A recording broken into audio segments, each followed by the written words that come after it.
Some places just keep sucking you in. I started a Mopar parts business back there. I had like 20 parts cars and all kinds of units. Then I started doing YouTube, and we did it out of these 4 units right here. Built all kinds of cars and hot rods and did many things there. And now we've gone to bikes. So, oh, Sean, say hi to YouTube. Hey, YouTube. This is Sean. He's a willing accomplice on this Sportster thing that what do we even call it? It's not really a business. It's an endeavor. Endeavor. Yeah, adventure. It's our Sportster in adventure. Exactly. Adventure. So we're not even going to talk about adventure right now. I want to do something that I haven't seen anywhere on YouTube. So if you go hunting for general Sportster content, you're going to find countless reviews. You're going to find all kinds of builds, flat trackers and choppers and bobbers and cafe races and on and on and on. But you know what you never ever find on, what do you never find if you go hunting for Sportster content on YouTube? You will never find transition or swap videos. Yes, what fits what, the difference in generations. So since we have a couple of examples of different generations, let's do that. Let's talk about how these things evolved over the years and what parts interchange with what other parts, because they're not as interchangeable as most people think. So first generation, let's talk about the first generation first, okay? 1952 through 1978. So it started with the K model, the flathead in 52, transitioned to the Sportster in 57, and that basic frame ran all the way to 1978. I don't have an example of one of those here now. But the vast majority of people who are watching this are going to be concerned with Evo Sportsters. So 1986 to 2022. So what we have here is we have examples of frames that run from the second generation frame, which runs from 1979 until 2003, and then 2004 to 2022. Now there are many small evolutionary changes that happen during each of these generations, but the overall architecture of the bike stays the same. So here, you want to be cameraman? Absolutely. Okay, here. First day on YouTube. I feel weird doing this. All right, so what we have here is an example of the 1979 through 2003 frame. And then what we have here is a rubber mount. So this is 2004 to 2022, the end of regular Sportster production. And at a glance, they look just about identical, but there are many differences. So let's start with the fact that this is solid mounted. The engine is mounted to the back of the frame right here, a plate, an adapter plate with 4 bolts that run through the frame, and then mounts down here on the bottom and a mount up here, keep everything together. That's a solid mount Sportster.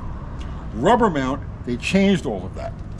So now the cases are completely different. Instead of there being a mounting plate at the back of the cases, there's actually, hang on, where's that? I'll get it.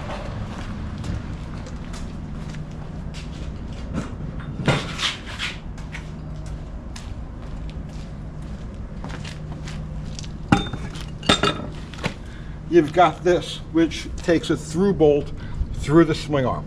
So the earlier ones mounted with a plate back here straight into the motor, and these mount on a rubber bushing that the swing arm bolt passes through. And then of course, the front of it is different too. We've got a rubber mount up here. All right, enough of this piece. So that's the essential differences in engine mounting.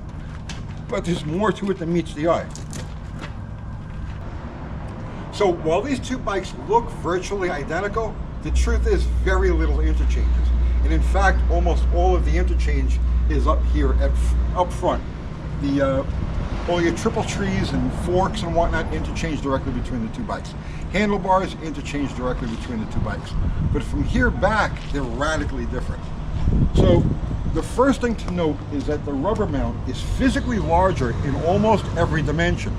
Small amounts, an inch here, a half an inch there, but it is physically larger in every way. You'll see more of that as we go along. But the first thing to note is the backbone of the bike.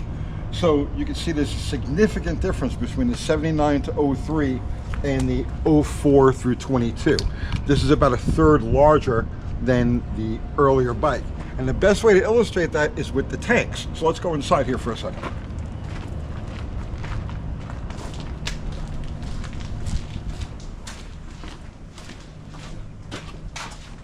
So this is 79 through 03, and then here is 04 and up, and you can see the difference in size of the tunnel. Now also where the tanks mount, you've got, the front is the same as far as the actual style of mounting, even though there's a width difference. But when you go to the back of the tank, you'll see that your rubber mounts all have this extension, and this saddles over a bracket on the frame, where your 03 and earliers have these two ears that saddle over the spine of the bike and tighten up that way. So as far as tanks go, they may look the same, but the interchangeability is, you've got to do some fabrication if you want to swap one to the other. Now, the seats.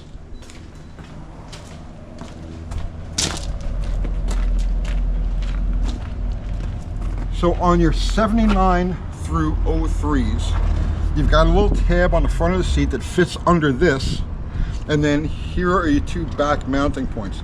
This is for a solo seat, and this is for a two-up seat. Now when you go to the 04 and newer rubber mount, you have a completely different system. So this is where the back of the tank mounts, and there's a little tongue on the seat that fits under this, but that's not what holds the seat in place. The seat is held in place with this lug right here, where it snaps over. And then you've got the same two mounting points at the back. So the back of the seats are interchangeable through all of the years, but the fronts are completely different. And then there's a bonus, just to make things a little bit more confusing. 04 through 06 are carbureted, so they have just an ignition module that mounts under the seat. I'll show you over here.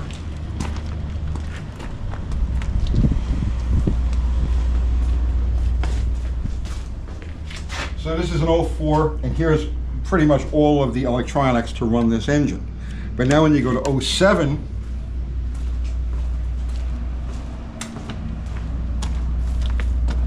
you've got this, which runs the fuel injection as well as the ignition. So the seats are not interchangeable. Here's 04 to 06, and you can see the mounting is the same, but this cavity right here is small because it only has to cover the ignition box itself. On this one, you see the major difference here in the size, and this has got to cover the computer. So you can use a 07 through 22 seat on an 04 to 06, but you can't use an 04 to 06 seat on a later one. Did that make sense, or did I lose the plot completely? I think you're solid on it. Okay, let's keep working our way back. The fenders look the same, but they're not interchangeable. 79 through 90 have this curved rear strut. 91 through 03 have a straight rear strut like this one here, but there's a difference in width of the fenders. This one here is about an inch narrower, the 2003 and earlier is about an inch narrower than the 04 and newer. Like I said, they look the same, but they're not interchangeable. Everything is just a little bit different. All right, so we covered that. Let's talk about the motor and controls. All right, so let's talk about controls, because there are differences everywhere with these bikes. And the first set is from your 4-speed Sportsters or Evos. So it will be all of your iron heads or the left side shift iron heads, and then all of the Evos. So that's what we're talking about here. If you look at the shifter on this 4-speed, you'll see that it has this two-piece linkage right here, and it has to be two pieces because of the height of the shifter. You couldn't put this control on here, this forward control unit, with the clutch cable in place because of the height. So because of that, all of your 4-speed forward control bikes have this oddball, troublesome two-piece bit of linkage. Now if you look at the height where the shifter actually comes out of the cases, right, now come around to this side, And look at the height where the shifter comes out on these. So the shifter is about 1 inch higher on your 5-speed Sportsters. So that would include all of your 03 and earlier 5 speeds, as well as the 04 through 22 5 speeds. There's a difference in height of the shifter. So forward controls on it, it's not interchangeable. You can get away with mid-control differences, but that's it. As far as the controls, the way they mount is completely different. So whether it's forward control or mid control, on your 03 and newer bikes, it's all done right here. So the pegs attach to the side of the engine, whereas on your rubber mounts, the pegs are mounted off of these brackets. So you've got a bracket right here that bolts to the frame, and then that's for your forward control, and for your mid control you've got a similar bracket that also mounts to the frame down here. And all of these bikes, regardless of how they came from the factory, have provisions for both mid and forward controls built into the frames. So, and like I said, on these there is no provision on the frame for the controls. It's all done up here. The mounting for the forwards is going to be completely different, obviously, between the solid mount and the rubber mount. But let's keep going, because there's a lot of other small differences I want to get into. Exhaust. The exhaust is not interchangeable between a solid mount and a rubber mount.